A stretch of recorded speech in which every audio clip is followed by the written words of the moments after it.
Berwarga LAT dan semua yang hadir. Okey. Terima kasih banyak. Saya bukan apa bila. Saya peminat setia ni. Ada satu awet Taman Perpaduan yang sangat benar dekat LAT. Nanti tak perlu risau sebab mak mentua saya.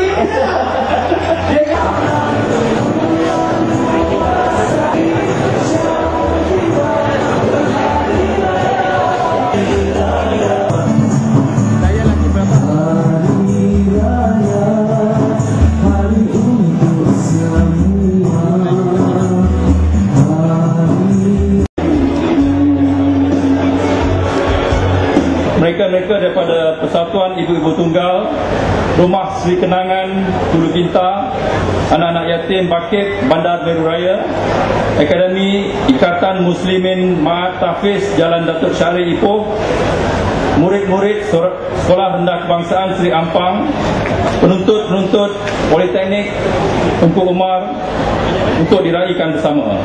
Semoga majlis hari ini akan menyemarakkan kemesraan dan menghibah serta mengeratkan silaturahim antara kita semua. Sekianlah saja ucapan saya. Jadi bagi meneruskan majlis pada pagi ini, saya dengan hormatnya menjemput Yang Amat Berhormat Datuk Seri Diraja Dr. Zamri bin Abdul Kadir, Menteri Besar Perak dan juga pengurusi Lembaga Perak untuk memberi ucapan dan amanat kepada warga Lembaga Perak. Silakan Yang Amat Berhormat Datuk Seri. Wassalatu wassalamu ala asyrafil anbiya'i wal mursalin wa ala alihi wa sahbihi ajma'in.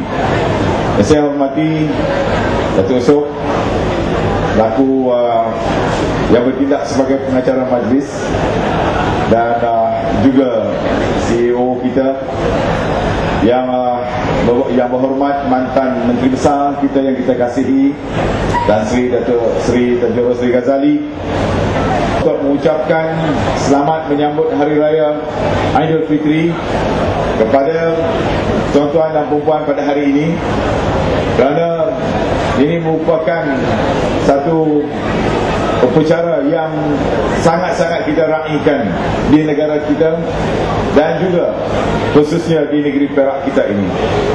Saya ucapkan kepada semua masyarakat Islam kita dengan ucapan maaf zahir dan batin kalau sekiranya ada tersalah terkasar. Sebagai manusia, kita juga adalah manusia. Saya adalah manusia biasa yang mungkin juga tidak terlepas daripada melakukan salah dan silap dari pihak diri saya dan juga isteri saya. Kami menyusun dari mohon ampun dan maaf. Dan ini bukan hanya boleh membawa kepada mewujudkan sebuah negara bentuk baru, iaitu republik, tetapi juga yang paling berbahaya ialah dia barangkali boleh membawa negara di ambang anarki. This is going to create an anarchy state because at the end of the day, everyone will take everything into their own hand. They will do everything anything they want without due regards to law. Jadi ini sangat penting kepada kita, kerana yang paling penting ialah yang kita bimbang apabila kita mewujudkan satu bentuk pemikiran budaya yang baru dalam masyarakat kita, apabila setiap orang sudah tidak mempedulikan undang-undang, setiap orang sudah tidak tahu tentang kesopanan dan konsep kesusilaan, semuanya akan mau mengambil undang-undang itu mengikut tafsiran ataupun mau melaksanakan apa saja yang dia mahu. Jadi ini sangat berbahaya kepada negara kita. Umpamanya selama ini kita lihat bagaimana orang sudah tidak lagi akibat tindakan-tindakan yang dilakukan, police bashing umpamanya, has been going on for quite some time.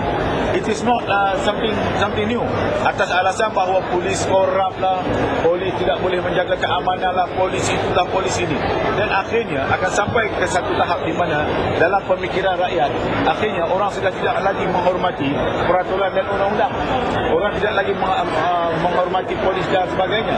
Sedangkan kita tahu bahawa polis adalah merupakan satu agensi yang sangat penting bagi sesebuah negara, bagi sesebuah kedaulatan negara yang mahukan keamanan. Masalah kecil-kecil ada, tetapi kalau sampai ke peringkat di mana kita melakukan umpamanya police bashing, ya, dan kemudian melakukan termasuklah UMNO bashing, BN bashing, segala-galanya, ya, segala-galanya diburukkan, akhirnya apa akan berlaku kepada negara kita. Dan ini sangat berbahaya. Dan kita lihat bahawa hasil daripada apa yang mereka lakukan ini sudah sampai ke satu tahap seperti mana yang dilakukan hari ini.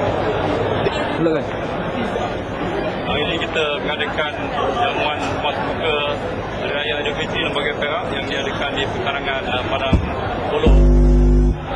Jadi hari ini telah ikut ramai lebih daripada 1,500 jemputan hadirin yang ada ke rumah terbuka LAP, dan saya mendapat satu sambutan yang hangat kepada semua pengunjung. Ini juga kita menyediakan sedikit sumbangan kepada orang yang kita merasakan perlu diraikan pada hari raya ini, seperti anak yatim, ibu tunggal, pelajar-pelajar dan penutup sekolah-sekolah rendah, dan Yang Mahkamah Menteri Besar dan Datin Sri juga telah turut hadir bersama kita untuk jamuan Hari Raya LAP yang diadakan pada hari ini. Dan saya mengucapkan terima kasih kepada semua pengunjung dan tetamu yang telah berhadir untuk sama-sama Lembaga Perak merayakan hari yang amat bermakna. Sekian, terima kasih.